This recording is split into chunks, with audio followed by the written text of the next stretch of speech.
ठीक है, इसको नाम दे दिया गया डबल हेलिकल। टीथ जो है एक राइट की तरफ, राइट डायरेक्शन की तरफ इंक्लाइंड है, एक लेफ्ट डायरेक्शन की तरफ इंक्लाइंड है, और ये दोनों का जो है एक्सिस जो है पैरेलल है, एक दूसरे से पैरेलल है। ठीक है, तो ये क्या हुआ कि इसमें जो टीथ लगाया गया, टीथ का दो डायरेक्शन दिया गया, इससे क्या हुआ कि एक्सियल फोर्सेस जो है, एक्सियल फोर्सेस वो कैंसिल हो गया, इसके कारण कैंसिल हो गया। थ्रस्ट फोर्सेस जो इस एक्सियल फोर्सेस जो इसके कारण बन रहा था, एक्सियल फोर्सेस जो है वो इसके कारण कैंसिल हो गया। अब कैंसिल हो गया तो अब बचा कि थ्रस्ट फोर्स का क्या है। थ्रस्ट फोर्स भी जो हेलिकल गियर में किस लिए लाया गया था, हेलिकल गियर को इसलिए लाया गया था कि थ्रस्ट फोर्स को मिनिमाइज कर दे या कंप्लीटली एलिमिनेट कर दे, और यही किया, ये जो है ये दोनों चीज को एलिमिनेट कर दिया, थ्रस्ट फोर्स को भी एलिमिनेट कर दिया। ठीक है, थ्रस्ट फोर्स को भी एलिमिनेट कर दिया, और साथ साथ एक्सियल फोर्सेस को भी एलिमिनेट कर दिया। ये एक्सियल फोर्स और इससे पहले वाला थ्रस्ट फोर्स, तो दोनों फोर्सेस को क्या हुआ कि ये एलिमिनेट कर दिया। तो हमारे पास ये फायदा हुआ कि डबल हेलिकल गियर से, डबल हेलिकल गियर को देखा देखी एक और गियर लाया गया। ठीक है, ये मेरा थ्रस्ट फोर्स था, तो डबल हेलिकल गियर को देखा देखी एक और गियर लाया गया, बस वही चीज है। ये यहाँ पे आप लोग देख रहे हो, ये हैरिंगबन गियर कहा गया, इसको कहा गया हैरिंगबन गियर, और दो के बीच में कोई गैप नहीं है, सॉरी गैप है, तो इसको कहा दिया गया हैरिंगबन गियर।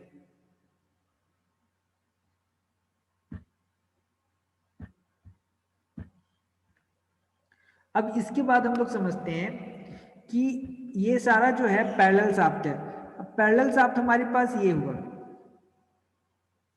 पैरेलल शाफ्ट के बाद जो आता है उसको कहते हैं इंटरसेक्टिंग शाफ्ट। इंटरसेक्टिंग शाफ्ट में हमारे पास है चार, हमारे पास जब शुरुआत करते हैं इंटरसेक्टिंग शाफ्ट मतलब क्या,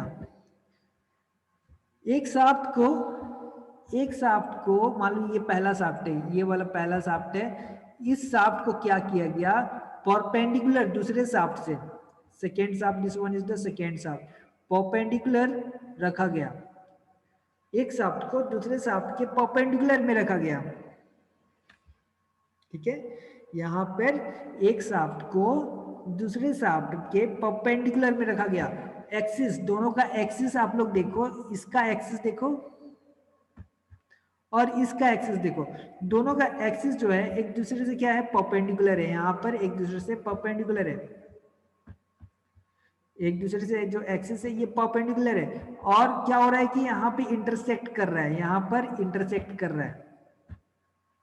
ठीक है, जब इंटरसेक्ट करने लगा तो हम इसको यहाँ पे इंटरसेक्ट करने लगा, तो इंटरसेक्ट करने लगा तो हम लोग इसको कहें कि शाफ्ट जो है इंटरसेक्टिंग शाफ्ट है, ये जो है इंटरसेक्टिंग शाफ्ट है। जब इंटरसेक्शन होने लगा दो एक्सिस का, यहाँ पे क्या हुआ, इंटरसेक्शन होने लगा, तो हम इसको यहाँ पे कहने लगे कि the shaft are intersecting shaft.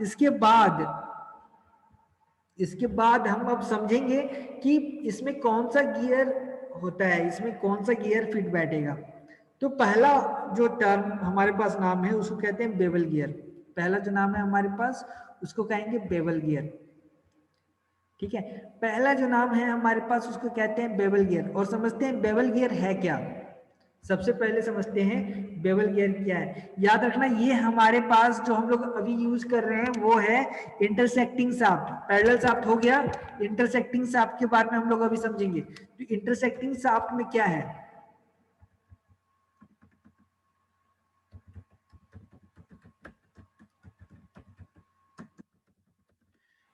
Sorry bevel gear था। तो बेवल गियर में आखिर क्या है, तो बेवल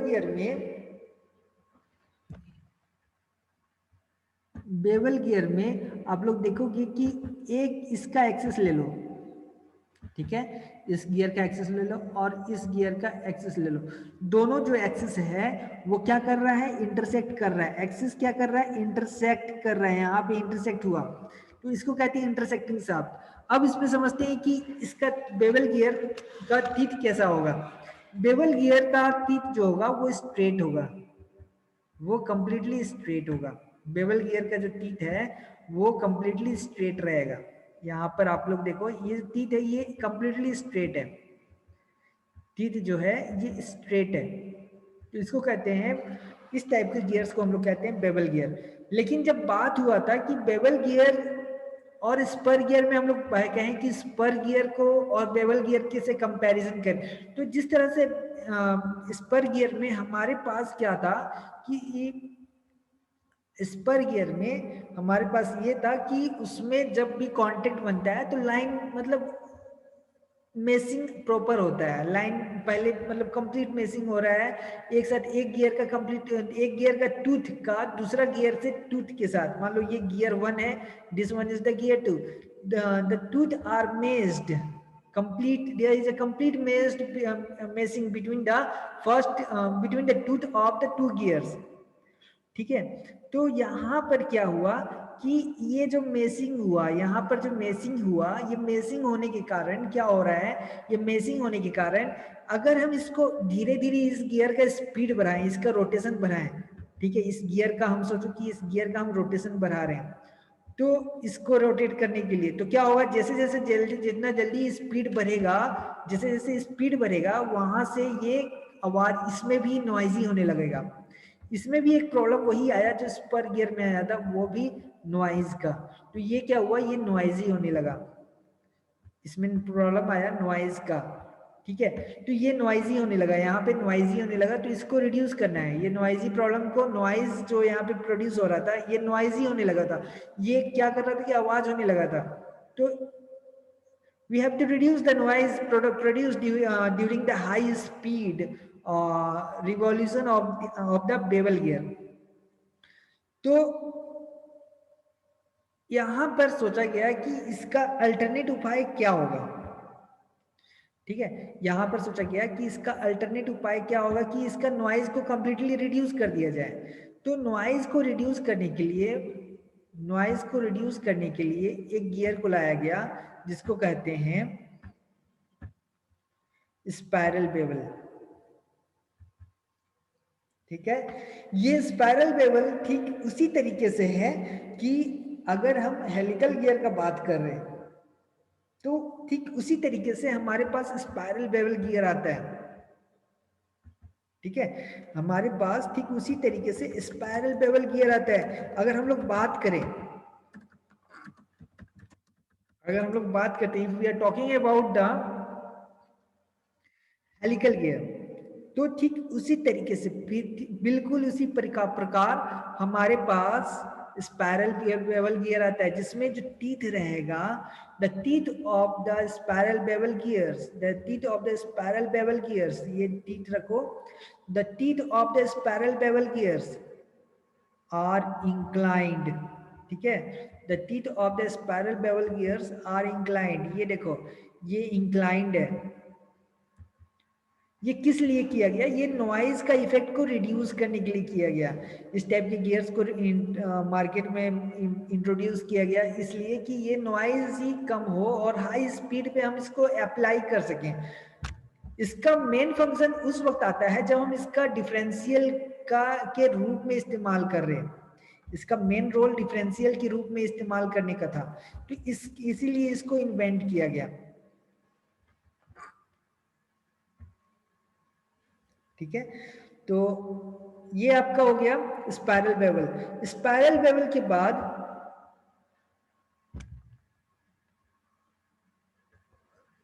जेरोल बेवल गियर एक आता है, ठीक है, जिसको कहते हैं जेरोल बेवल गियर। 3 तरह का है, एक bevel gear, spiral bevel and Zerol. Zerol में और स्पाइरल में बस एक ही अंतर है कि जो टीथ है, जो आप लोगों को यहाँ पे टीथ नजर आ रहा है, वो इंक्लाइंड नहीं होकर के, वो इंक्लाइंड नहीं होकर के वो लगेगा जैसे कि जेरोल है। मतलब देखो ये टीथ है, ये आपको लगेगा कि स्ट्रेट है, लेकिन ये स्ट्रेट नहीं है, ये क्या है कि टीथ का जो एंगल है वो ऊपर की तरफ, यहाँ पे मान लो कि 0 डिग्री है और इस तरफ 10 डिग्री, तो टीथ को एंगल को क्या किया गया, टीथ के एंगल को ऊपर की तरफ और बढ़ा दिया गया, तो इस टाइप के गियर्स को नाम दिया जेरोल बेवल। वो कोई एंगल पे नहीं है, 0 एंगल पे है, 0 डिग्री एंगल पे है, लेकिन जो टीथ है वो स्ट्रेट नहीं है। यहाँ पे देखो, यहाँ पे समझ में आएगा, टीथ जो है ये स्ट्रेट नहीं है, ये क्या है, थोड़ा सा कर्व्ड है, थोड़ा सा कर्व बना दिया गया। लेकिन ये टीथ जो है इस तरह से इंक्लाइन नहीं बनाया गया, इस तरह से इंक्लाइन नहीं बनाया गया। ये क्या किया गया, ये कर्व्ड बना दिया, टीथ को कर्व्ड बना दिया गया। कर्व बनाने से इसको नाम दे दिया गया जेरोल बेवल गियर। बस और कुछ नहीं है, जस्ट उसका मॉडिफिकेशन है। ये भी, इसमें भी नॉइज कम होता है और उसमें भी नॉइज कम होता है। When we are discussing about the spiral bevel and when we compare the spiral bevel with the Zerol bevel, both will work with the same, both the gears is having the same efficiency and both will work at the same speed. बस इतना याद रखो। और इसमें एक और नाम होता है कि अगर हम दोनों गियर का डायमेंशन सेम रखते हैं, ये गियर 1 ठीक है और गियर 2, अगर हम दोनों गियर का डायमेंशन सेम रखते हैं तो उसको नाम देते हैं हम लोग मीटर गियर, ठीक है। If we keep the dimension same then the term that is included in this terminology is named as meter gear, meter gear.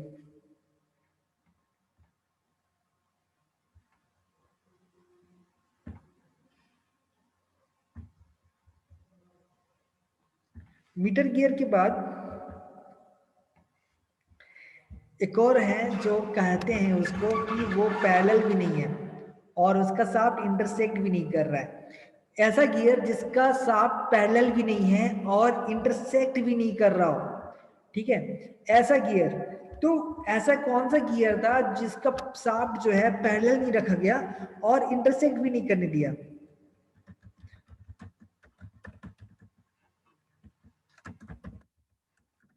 तो सोचो कि अगर हम एक लाइन डेवलप करते हैं जो पैरेलल भी नहीं है और इंटरसेक्ट भी नहीं कर रहा है, तो देखो इसको पहले समझ जाओ। पैरेलल लाइन कैसे होता है, एक दूसरे से पैरेलल रहेगा, इंटरसेक्टिंग एक दूसरे को इंटरसेक्ट करेगा, परपेंडिकुलर जो एंगल बनेगा इंटरसेक्शन के वक्त जो एंगल बनेगा वो 90 डिग्री होगा। अब सोचो कि ऐसा लाइन ड्रॉ करो जो इंटरसेक्ट नहीं कर रहा हो, मतलब एक प्लेन में हो, एक लाइन एक पहला प्लेन में, ये this one is the first plane, consider this one as the first plane and consider this as the second plane. Now let us assume that the first line is on the first plane and the second line is on the second plane. They are neither intersecting nor they are also they are neither parallel to each other. समझ में आ रहा है? समझ में आया?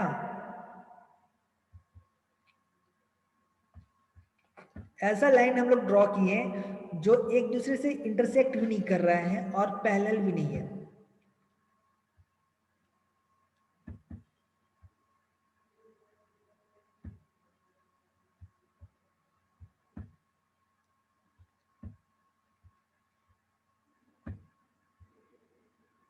ठीक है, समझ में आ गया। तो ऐसा लाइन जो एक दूसरे से इंटरसेक्ट भी नहीं कर रहा और पैरेलल भी नहीं है, तो क्या हुआ कि उसको एक्सिस बनाया गया, इस टाइप के लाइंस को एक्सिस बनाया गया, इस टाइप के लाइन को यहां पर इस टाइप को लाइन को सिलेक्ट किया गया, ठीक है, इस टाइप के लाइंस को सिलेक्ट किया गया और इसको कहा गया ये गियर का पहला एक्सिस होगा और कहा गया ये गियर दूसरा गियर का दूसरा एक्सिस होगा। अब इसमें क्या किया गया, ये एक्सिस में गियर को रखा गया और उसको रोटेट किया गया, देखा कि ये रोटेशन हो पा रहा है कि नहीं। अब देखते हैं वो सा कौन टाइप का गियर्स है जिसमें वो नाइदर पैरेलल और नॉर इंटरसेक्टिंग शाफ्ट्स में आता है। ऐसा कौन सा गियर होगा जो neither parallel nor intersecting shafts में आता है? तो पहला जो टर्म आया हमारे पास, पहला जो टर्म है उसको कहते हैं, the first name which came in our mind, it was the worm gear. इसको हम लोग कभी कभी वार्म व्हील भी कहते हैं।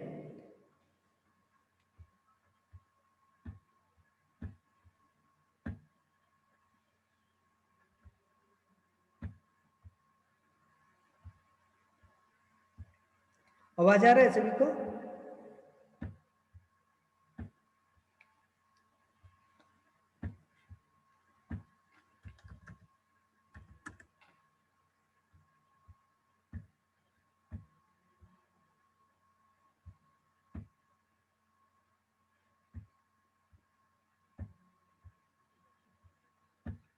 कनेक्शन डिसकंटिन्यूड हो जाता है बीच बीच में।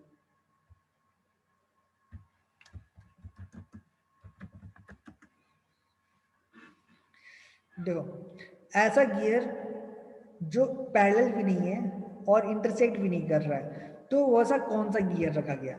तो एक्सिस उसका नाइदर पैरेलल नॉर इंटरसेक्टिंग है, तो वहां पे यूज किया गया वार्म गियर का। इसका बहुत ज्यादा एप्लीकेशन में आया। इसका ऐसा समझ लो कि मशीन्स में जब इसको इंट्रोड्यूस किया गया, ये गियर में रिवॉल्यूशन चेंज कर दिया। ये गियर में रिवॉल्यूशन, कंप्लीट रिवॉल्यूशन चेंज कर दिया गया। कैसे? वो देखो, अब सोचो कि हमारे पास एक मोटर है, इसको समझो कि सोचो कि एक मोटर है और इसका जो व्हील है ये रोटेट कर रहा होगा, ठीक है? देखो ये जो गियर है इसका एक्सिस मूव नहीं कर रहा है। अगर हमको मूव करवाना है वो भी मूव कर लेगा, लेकिन अगर हमको इसको कांस्टेंट रखना है, एक डायरेक्शन में फिक्स रखना है, एक ही लोकेशन में इसको रखना है और इसको कंप्लीट रोटेट करवाते चलो, ठीक है? इसको कंप्लीट रोटेट करवाते चलो, तो क्या हो रहा है? ये इसका कोई मूवमेंट नहीं है अभी। तो यहाँ पर हम लोग क्या ऑब्जर्व कर रहे हैं, ये जो है इस पावर ट्रांसमिशन आराम से ये कंप्लीट कर रहा है, आराम से पावर ट्रांसमिट कर पा रहा है, इसमें कोई दिक्कत नहीं, बिना दिक्कत के ये आराम से पावर ट्रांसमिट कर पा रहा है। अब सोचो कि अगर हम इसका मैकेनिकल, ये तो तुम्हारा इलेक्ट्रिकल इक्विपमेंट्स में हम इसको जोड़ दिए थे, अब सोचो कि अगर मैकेनिकल इक्विपमेंट्स में अगर छोटा सा इक्विपमेंट कभी कभी जोड़ते हैं जो टाइट करने के लिए, नट बोल्ट टाइट करने के लिए मैकेनिक के पास वो सब मिल जाता है, तो वो क्या होता है कि एक गियर जो है, ये वाला गियर जो है इस लाइन पे रोटेट करता है, रोटेट करके कभी हम लोग आगे बढ़ाते हैं या फिर एडजस्टमेंट करते हैं स्क्रू ड्राइवर्स का।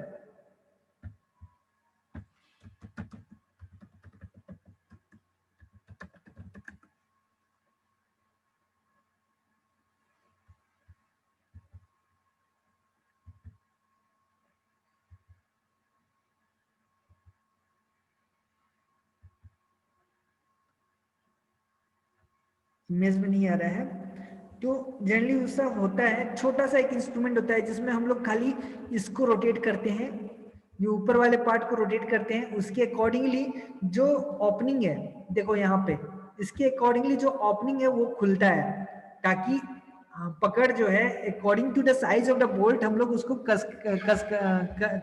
उसको उसको ग्रिप बना सके। तो ये उस टाइप के गियर्स में आता है वार्म गियर। वार्म गियर का बहुत ज्यादा एप्लीकेशन है, हम लोग अभी दिखाएं, मोटर में दिखाएं, वार्म गियर का बहुत ज्यादा एप्लीकेशन है। ये देखो एक वार्म गियर का एप्लीकेशन, मतलब एक छोटा सा यहाँ पे इंट्रोडक्शन, वार्म गियर कैसे वर्क करेगा देख रहे हो। अगर हम लीड स्क्रू में डालते हैं तो इसको मूव करवाएंगे, तो ये क्या होगा, ये आगे पीछे मूव कर रहा है, देख रहे हो। ये एडजस्ट करने में देखो यहाँ पे क्या कर रहा है, ये एडजस्टमेंट कर रहा है, ये एडजस्टमेंट कर रहा है, तो ये ओपनिंग्स है, ये क्या करता है कि ओपनिंग्स को खोलता है, बंद करता है, ताकि ग्रिप बनाने में काम आए। और दूसरा कि अगर हम इसको आगे पीछे करते हैं तो इसका एक्सिस कोई मूवमेंट नहीं है, इसका एक्सिस का कोई मूवमेंट नहीं है। सिमिलर इसको क्या किया गया, अगर हम इसको अप्लाई कर दें मोटर में, इसका एप्लीकेशन को हम देखें मोटर में, मोटर वगैरह में देखें, तो इसका बहुत ज्यादा एप्लीकेशन हो जाता है। इवन अगर हम लोग इसका एप्लीकेशन करें with the help of with the help of, क्या था इससे पहले बेवल गियर का मैं दिखाया था, with the help of bevel gear अगर हम लोग इसका एप्लीकेशन करें तो ये डिफरेंशियल गियर्स में बहुत ज्यादा एप्लीकेशन में आता है, बहुत ज्यादा डिफरेंशियल गियर आज के डेट में ऑटोमोबाइल्स में बहुत ज्यादा अप्लाई होता है, specially in four wheeler vehicle, specially in four wheeler की व्हीकल डिफरेंशियल गियर सबसे ज्यादा एप्लीकेशन में आता है, ठीक है। वार्म गियर के बाद वार्म गियर के बाद जो लास्ट एक और टर्म आता है हमारे पास, जो एक और आता है उसको कहते हैं crossed helical gear. Crossed helical gear,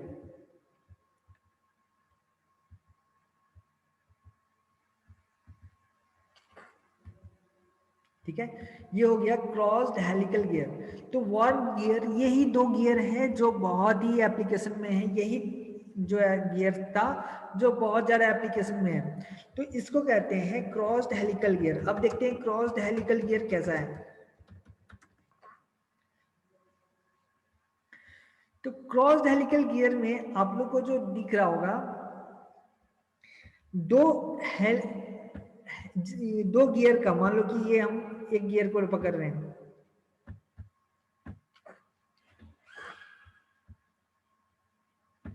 इस इमेज को देखो और समझो,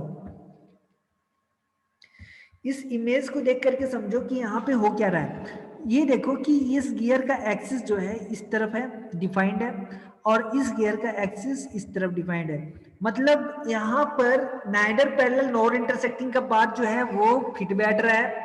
गियर्स, अब यहाँ पे gears with neither parallel nor intersecting shafts का हम लोग यहाँ पे जिक्र जब कर रहे होते हैं तो हमारे पास दो गियर आया। पहला मैंने आप लोग को वार्म गियर के बारे में दिखाया। क्रॉस्ड हेलिकल में क्या होता है कि जो हेलिक्स, जो टीथ जो है वो सम हेलिक्स एंगल पे रखा जाता है। मान लो कि ये गियर का एक्सिस रखो, अब देखो कि ये कितना एंगल पे, सम एंगल पे इसको रखा गया है, ये सम एंगल पे इसको रखते हैं थीटा, ये कुछ थीटा एंगल पे इसको रखा गया है। तो कहा गया कि ये क्रॉस्ड है, ये जो एंगल है ये क्या है, ये जो है ये क्रॉस्ड हेलिकल है, ये जो है ये क्रॉस्ड हेलिकल है। मतलब हेलिकल गियर को थोड़ा सा घुमा करके उसका जो एक्सिस है वो नाइडर पैरेलल नॉर इंटरसेक्टिंग कर दिया गया। हेलिकल गियर्स का जो एक्सिस है, याद रखना, हेलिकल गियर्स का जो हम लोग पैरेलल से आपका बात कर रहे थे, वहां पर क्या हुआ कि उसका एक्सिस को थोड़ा सा घुमा दिया गया। अब उस एक्सिस को क्या कर दिया गया, घुमा करके नाइडर पैरेलल रखा गया और नॉर इंटरसेक्टिंग रखा गया।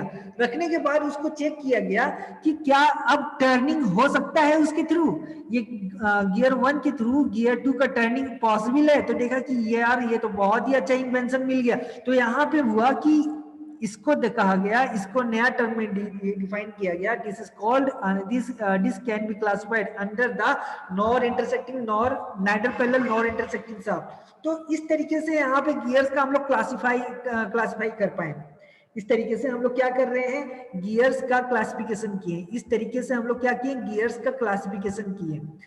दो तीन तीन तरीके से था। एक पहला तरीका था जिसको कहते थे पैरेलल शाफ्ट। पहला तरीका जो था उसको कह देंगे पैरेलल शाफ्ट। सेकेंड था इंटरसेक्टिंग शाफ्ट, ठीक है, सेकेंड था इंटरसेक्टिंग शाफ्ट, एंड थर्ड था neither parallel nor intersecting shaft, ठीक है। सेकेंड था intersecting shaft and last one was the nadir parallel nor intersecting shaft. The last one was the nadir parallel, ठीक है, और इसको कह सकते हैं nor intersecting shaft, neither parallel nor intersecting shaft. तो ये तीन तरीके से क्लासिफाई हुआ, जिसमें पैरेलल शाफ्ट में कौन कौन सा आया, स्पर गियर आया, ठीक है, हेलिकल गियर आया, स्पर रैक एंड पिनियन आया, डबल हेलिकल आया, हेरिंगबन आया, ये सारा पैरेलल शाफ्ट के अंदर आया। इंटरसेक्टिंग शाफ्ट का जब हम लोग बात कर रहे थे तो हमारे पास आया बेवल गियर आया, स्पाइरल बेवल गियर आया, और जेरोल बेवल गियर आया। याद रहेगा, याद रहेगा, ज्यादा कुछ नहीं है, बहुत ही आसान है।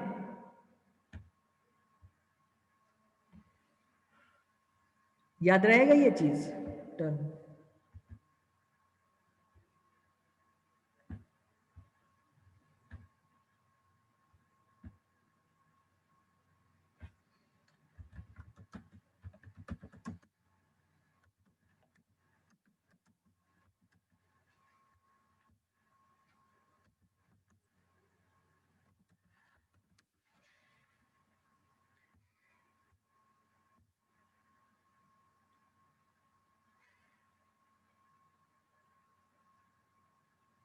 ठीक है, एक बार और बता देते हैं।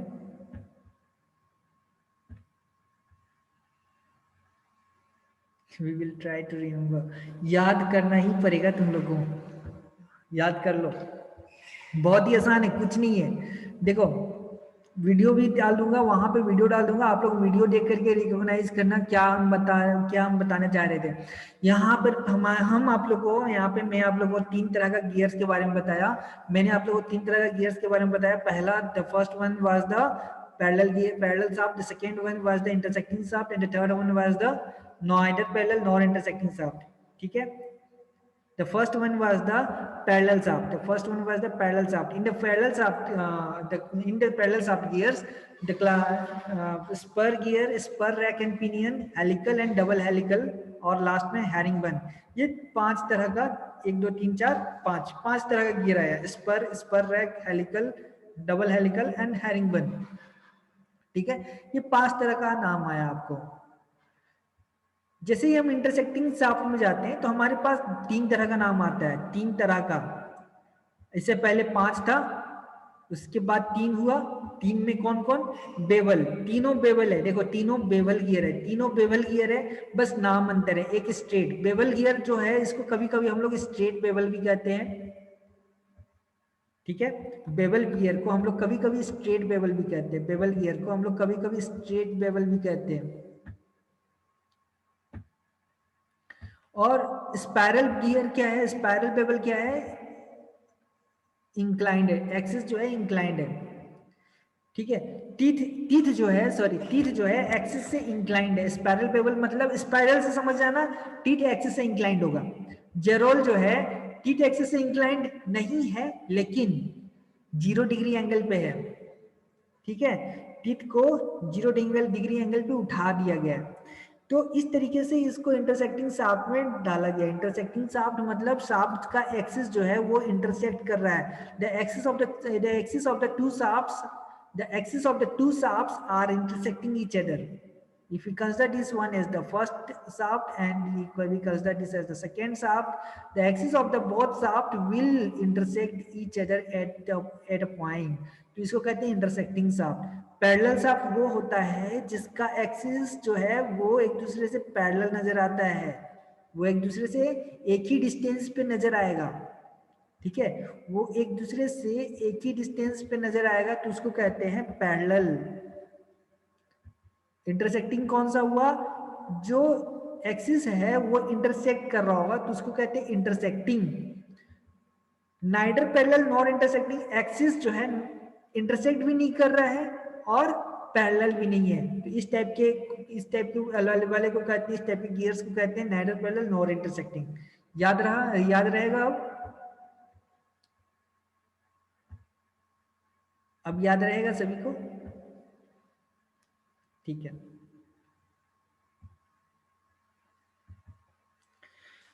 यहाँ पे आप लोग का गियर्स का खत्म हो रहा है। बेसिक आप लोग को बेसिक में जाना है तो ज़्यादा डेप्थ में नहीं जाएंगे, डेप्थ में जाएंगे तो बहुत लंबा समय चल जाएगा। तो बेसिक आप लोग को, basic of power transmission elements, आप लोग को बस पावर ट्रांसमिशन एलिमेंट्स जानना है। उसका आप लोग को टर्मिनोलॉजी में नहीं जाएंगे, हम टर्मिनोलॉजी में नहीं जाएंगे।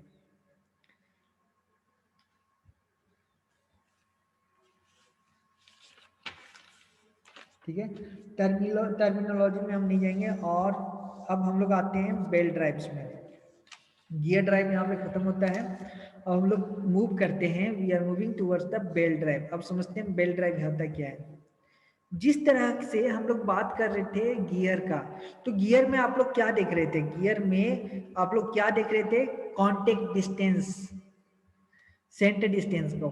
The centre distance between the two shafts are small, are very small. The center distance between the two shafts are small.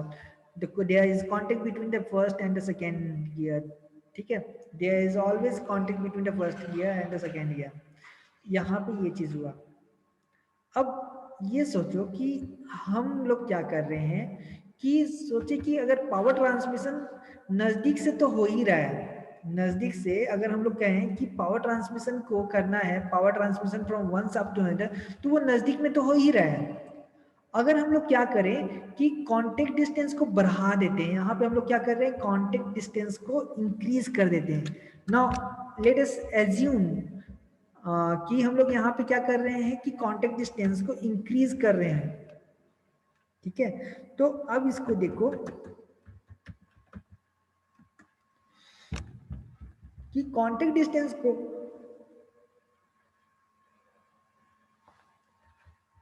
Increase करते हैं, कांटेक्ट डिस्टेंस को जैसे ही इंक्रीज करते हैं तो क्या होता है कि एक शाफ्ट को रन करने के लिए, एक शाफ्ट से दूसरे शाफ्ट में पावर ट्रांसमिट करने के लिए हम लोग को एक बेल्ट का जरूरत पड़ता है, और बेल्ट जो है इस टाइप से अटैच कर देते हैं, और इस टाइप के ड्राइव्स मैकेनिज्म, इस टाइप के ड्राइविंग मैकेनिज्म को हम लोग कहते हैं बेल्ट ड्राइव। इस टाइप के ड्राइविंग मैकेनिज्म को हम लोग नाम देते हैं बेल्ट ड्राइव, ठीक है। बेल्ट ड्राइव क्या हुआ कि सबसे पहला बात, ये सारा पॉइंट्स याद रखना। सबसे पहला बात हम लोग क्या किए, सेंटर डिस्टेंस को इंक्रीज कर दिए। अगर सोचो कि हम लोग सोच रहे हैं कि चलो सेंटर डिस्टेंस को इंक्रीज करके हम लोग अब चेक करते हैं कि क्या उसमें पावर ट्रांसमिशन करने का क्या क्या जरिया है, what are the mediums to transmit power from first shaft to the second shaft. What are the medium?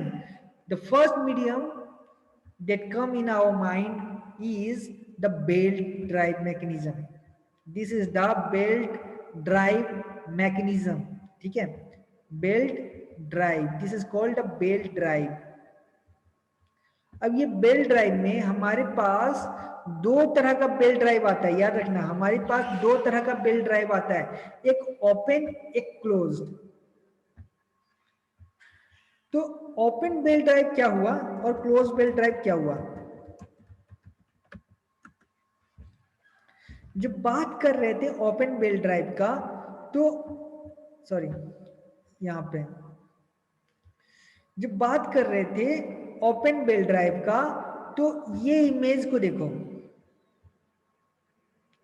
ये इमेज को देखो और इमेज से समझो कि जब बेल्ट से पावर ट्रांसमिशन हो रहा होगा, तो बेल्ट क्या है, बेल्ट इसकी सरफेस पे रोटेट करेगा, और फिर यहां से बेल्ट जो है वापस ये शाफ्ट 1 में आएगा। ये जो जोन है, इस वाले जो जोन कहेंगे ये एंट्री जोन है, बेल्ट का एंट्री जोन है फॉर द सेकेंड शाफ्ट, और ये जो है नीचे वाला जो जोन है ये बेल्ट का एंट्री जोन है फ्रॉम द बॉटम, कहा, for the first shaft, for the first shaft belt का एंट्री जोन है, ठीक है। ये बेल्ट का क्या है, एंट्री जोन है, ठीक है। इस तरफ नीचे इस तरफ ऊपर, ये एंट्री जोन है। इसको कहेंगे, इस तरफ पार्ट को कहेंगे लीविंग जोन, ये छोड़ने वाला है। यहाँ से बेल्ट जो है एक छोड़ रहा है, मतलब ये शाफ्ट 1 को छोड़ता हुआ नजर आ रहा है, और इस जगह पे शाफ्ट 2 को छोड़ता हुआ नजर आ रहा है, इस जगह पे, ठीक है। शाफ्ट 2 को छोड़ता हुआ इस जगह से नजर आ रहा है, इस जगह पे, और इस जगह पे शाफ्ट 1 को छोड़ता हुआ नजर आ रहा है। तो ये टाइप के मैकेनिज्म को हम लोग कहते हैं बेल्ट ड्राइव मैकेनिज्म। इसमें रखा गया, इसमें बोला गया कि अगर हम लोग बेल्ट के थ्रू पावर ट्रांसमिशन करते हैं तो इसको कहते हैं बेल्ट ड्राइव मैकेनिज्म्स। इस टाइप के मैकेनिज्म्स को हम लोग कहते हैं बेल्ट ड्राइव्स। बेल्ट ड्राइव्स में जनरली दो तरह का आता है, बेल्ट ड्राइव्स में जनरली दो तरह का आता है, एक ओपन बेल्ट होता है, एक क्लोज्ड बेल्ट होता है। किसको कहते हैं, इस टाइप के मैकेनिज्म्स को, ओपन बेल्ट कौन सा हुआ, जो अभी प्रेजेंट मैंने आप लोगों को दिखाया था, ये ओपन बेल्ट हुआ। अगर रोटेशन जो है दोनों शाफ्ट का, अगर रोटेशन जो है सेम डायरेक्शन में होगा तो समझ लेना ये ओपन बेल्ट है। ये रोटेशन आप लोग देख रहे हो सेम डायरेक्शन में है, ये ओपन बेल्ट हुआ। अब क्रॉस बेल्ट इसलिए यूज होता है, तो सोचो कि अगर ये हमको क्लॉकवाइज रोटेट करवाना हो, if we are rotating the shaft 1 in the clockwise direction, then the power transmitted to the second shaft, we want to transmit the power to the second shaft in the opposite direction. ठीक है, if we want to transmit the uh, power in the second shaft in opposite direction, then we have to move towards the crossed belt drive. और cross belt drive में क्या किया जाता है, बस belt का अरेंजमेंट को चेंज कर दिया जाता है.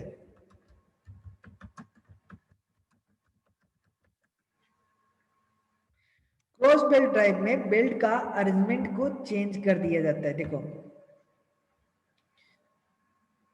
अगर यहाँ पे क्या हो रहा है कि अगर ये जो है इस तरफ रोटेट कर रहा है, अगर ये क्षमता रख रहा है कि इस तरफ रोटेट करे, if the shaft one rotates in clockwise direction, then the another shaft will rotate in opposite direction. इससे पहले वाले ओपन बेल्ट में क्या था कि सेम डायरेक्शन में रोटेट हो रहा था, इसमें वैसा नहीं होगा, ऑपोजिट डायरेक्शन में रोटेट करवाया जाएगा. ठीक है, यहाँ पे देखो इस टाइप के मैकेनिज्म्स में बेल्ट ड्राइव्स जो है वो क्रॉस्ड बेल्ट है. ये हुआ क्रॉस बेल्ट, बेल्ट को क्या किया गया, क्रॉस करके रखा गया. क्रॉस जैसे कहते हैं, कैसे करते हैं, मान लो कि एग्जाम में तुम लोग कुछ लिखे और टीचर काट दिए, तो कैसे काटते हैं, क्रॉस करके काट देते हैं. ये जो क्रॉस करके काटे हैं इसी को कहते हैं क्रॉस. ठीक है, और ये मैकेनिज्म में कहते हैं अगर ये क्रॉस जो है इस मैकेनिज्म में घुसा दें तो इसको कहते हैं क्रॉस बेल्ट. याद रखना, ये याद करने का टेंडेंसी है, ये याद करने का ट्रिक है. अगर भूल जाते हो तो ये याद करने का ट्रिक है. यहाँ पे देखो क्रॉस बेल्ट देख रहे हो, अगर हमको ऑपोजिट डायरेक्शन में रोटेट करवाना हो तो इसको कहते हैं क्रॉस बेल्ट. क्लियर हो गया ये बात. Open belt and cross belt, what are the differences? The only difference is between them is the belt direction. ठीक है, इसके साथ साथ हमारे पास एक और बात है. ओपन बेल्ट क्रॉस बेल्ट तो हो गया. अब इसके बाद हम लोग आते हैं कि बेल्ट हम लोग किस टाइप का यूज करें. ये जो बेल्ट आप लोग देख रहे हो, ये जो बेल्ट देख रहे हो, ये बेल्ट किस टाइप का हम लोग यूज करें. ये जो यहाँ पे आप लोग बेल्ट देखे, ये जो यहाँ पे बेल्ट देख रहे हो, ये बेल्ट जो है ये किस टाइप का यूज करें. एक बेल्ट होता है उसको कहते हैं फ्लैट बेल्ट, एक बेल्ट को कहते हैं फ्लैट बेल्ट, और एक बेल्ट को कहते हैं वी बेल्ट. फ्लैट बेल्ट और वी बेल्ट में क्या अंतर है, यहां से आप लोग को पता चल जाएगा. द क्रॉस सेक्शन का असर है. ठीक है, क्रॉस सेक्शन का असर है. क्रॉस सेक्शन मतलब अगर हम बेल्ट को काट करके उसके सरफेस को देखते हैं तो उसको कहते हैं फ्लैट बेल्ट. मतलब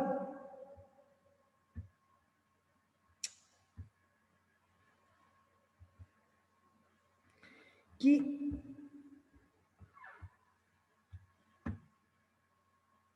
ये देखो ये बेल्ट है, ये बेल्ट नजर आ रहा है, ये बेल्ट का ये सरफेस को देखो, ये क्रॉस सेक्शन को देखो, यहाँ पे ये क्रॉस सेक्शन को गौर करो.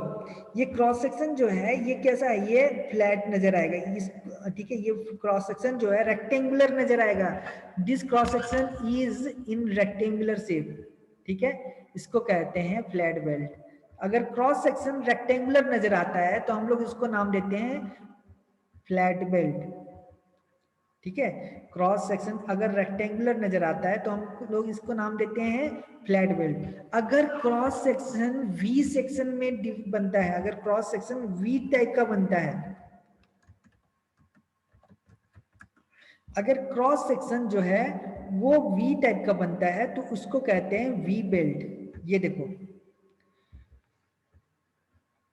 यहां पर जो क्रॉस सेक्शन है ये कैसा बन रहा है, ये वी शेप में बन रहा है. ये जो है वी शेप में बन रहा है. अगर हम इसको एक्सटेंड करते हैं, यहां से इसको एक्सटेंड करते हैं तो ये एक्सटेंड होकर के क्या होता है, ये वी टाइप का बनता है. तो इसको नाम देते हैं वी बेल्ट. ठीक है, इस टाइप के बेल्ट को हम लोग नाम देते हैं वी बेल्ट.